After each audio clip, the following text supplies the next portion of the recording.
What's up YouTube, Jeff back again. Today another very exciting Samsung video for you guys. Today I'm continuing my coverage of the June 2023 software update for the Galaxy S23 series.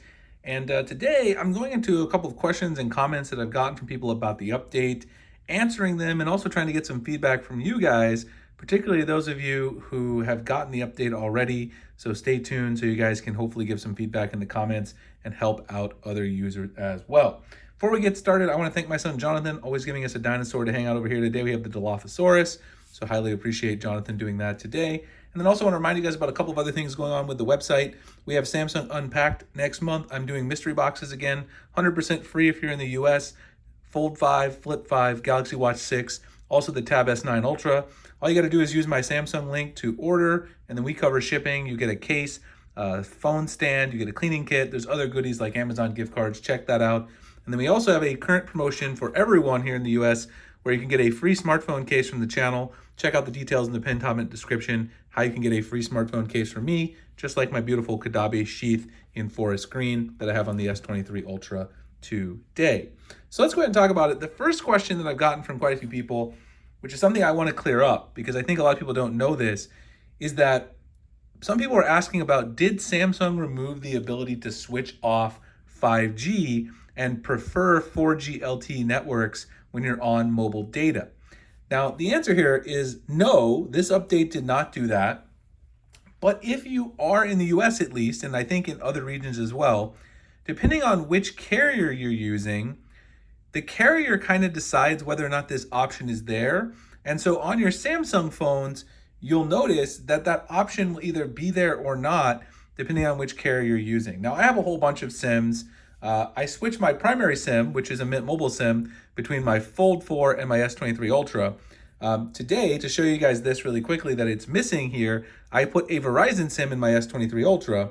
And so if you go to connections and then you go to mobile networks, you'll notice that there is no option in here to turn off 5G and prefer 4G LTE when you're on a network for mobile data. You've got roaming, access point names, network operators.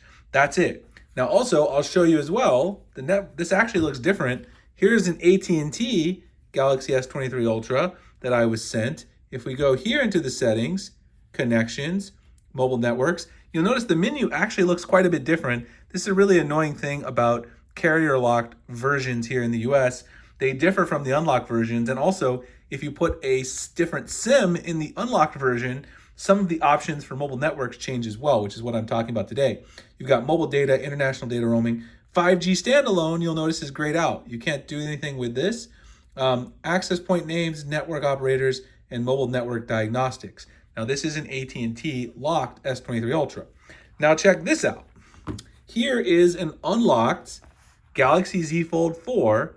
This is running my Mint Mobile SIM. This is also true of T-Mobile. If you go into the settings, you go into connections again, go into mobile networks again, you'll notice you've actually got the same options that I had on my unlocked S23 Ultra with the Verizon SIM, except there is one new option right here below roaming called network mode. And this is the option that a lot of people are asking about. I think maybe some people just thought they had this option before, or maybe they were searching online and thought that this option previously existed on their phone, but it really is up to the carrier, even if you have an unlocked device. This is an unlocked Fold 4, but running a Mint Mobile SIM.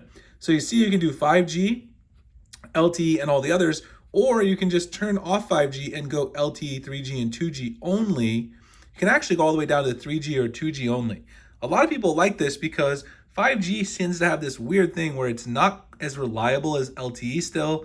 You can either get super fast speeds or you might get no speed at all. It might be completely dead. That's certainly true here in Phoenix, Arizona. And it doesn't even matter which carrier you have, this can happen. So you want to have the option to go to LTE. This is the reason why I actually like T-Mobile and Mint Mobile a lot better. It's one of the main reasons why Mint Mobile is my primary SIM, because you do have this option. And I can switch it, even if I put it back in my S23 Ultra unlocked, my Mint Mobile SIM, my primary SIM in here, then I will have the option to toggle on the mobile networks on and off. So just so you guys are aware, that's what's going on with that in terms of the 5G. It is not this update. I've seen a lot of people asking about this, and I saw a couple videos on YouTube where people incorrectly said that it was the update that was causing this.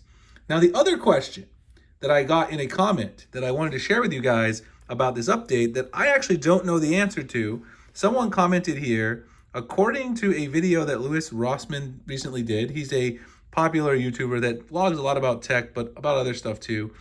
Samsung added an individual arbitration clause in the EULA that prevents you from suing Samsung. So obviously, I looked for this in any of Samsung's websites for the US. I couldn't find it because, of course, I'm not in Europe. And so I'm curious if anyone who is in Europe saw this after the recent update. They're saying that in this update, basically, you're now forcing yourself to agree to this clause, which kind of says that you will not hold Samsung liable for basically anything when using your device. This wouldn't be enforceable in the US anyway, as the commenter here says, but since I'm not in Europe, I'm kind of curious what you guys have seen, if any of you in Europe have seen this. If they did do this, I think it's obviously not a good thing to particularly have people agree to this without really making it upfront and center, because you're excited about getting a really big software update and then get this shoved in your face. So obviously, I'm still going to do another video follow up on battery life, and I'm going to do a camera comparison video, even though I rarely do those. I'm going to do that. I've also posted some camera samples over on Twitter, so follow me there below if you're interested in doing that. Remember the mystery boxes if you want to sign up on my website. If you're getting anything from Unpack next month, please do that. Free for everybody in the US. And the free case offer in the pinned comment description. Get yourself a free case from me. Check out the offer and details below on how to do that. Like, comment, subscribe to the notification icon for future videos like this. I'll see you guys in the next one. Thanks a lot for watching.